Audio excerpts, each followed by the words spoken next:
이 8일차인 이재명 대표의 단식 상황이 어떤지 또 앞으로 얼마나 더 이어질 수 있을지 지금부터 백대우 기자와 짚어보겠습니다.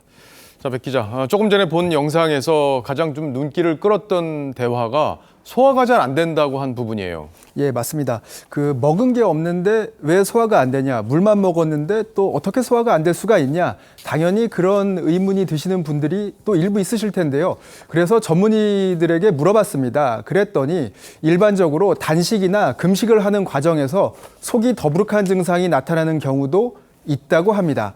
이 대표가 물과 소금만 섭취한 상황이라고 하더라도 이 같은 증상이 나타나서 소화가 안 되는 것 같다라는 말로 표현했을 수도 있다는 겁니다. 예, 단식하셨던 분들 말을 들어보면은 이제 7, 8일째 이때가 제일 힘들다 이런 얘기들 하더라고요. 다른 사례들은 어땠습니까?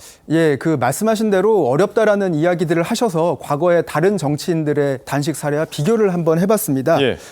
다른 단식 8일차의 경우에요. 김성태 전 자유한국당 원내대표 같은 경우에 병원으로 후송이 됐고요. 또 황교안 전 자유한국당 대표도 병원으로 후송이 됐습니다.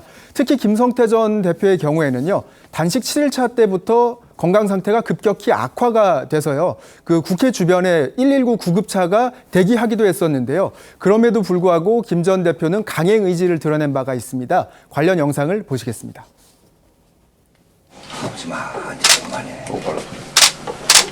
수사 수요가 만만하다. 술 맞고 이제 그만해. 진짜 죽어서 나올 것 같아. 나 좀 해줘. 힘들어 죽겠다. 우 대표님 마지막으로. 네, 이랬던 김 전 대표도요. 단식 8일째에는요. 결국 병원으로 후송이 됐습니다. 당시 김 전 대표의 입원 수속을 도왔던 국회의원 출신이죠. 신의진 연세대 소아정신과 교수의 이야기 한번 들어보시겠습니다.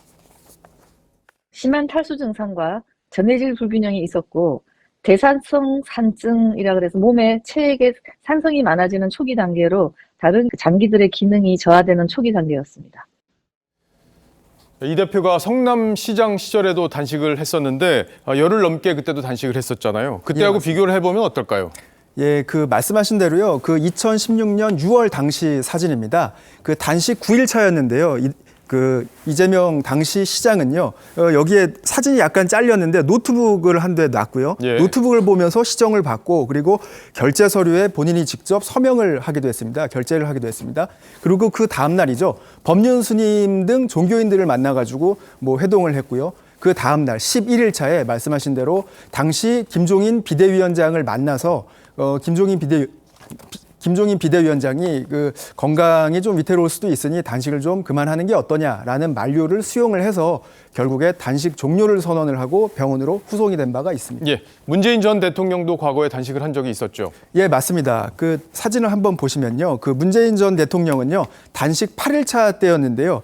이게 좌식 책상에 앉아서 독서를 하는 모습이고요. 독서를 하고 계셨고요. 이틀 뒤에 단식 10일차 때는요.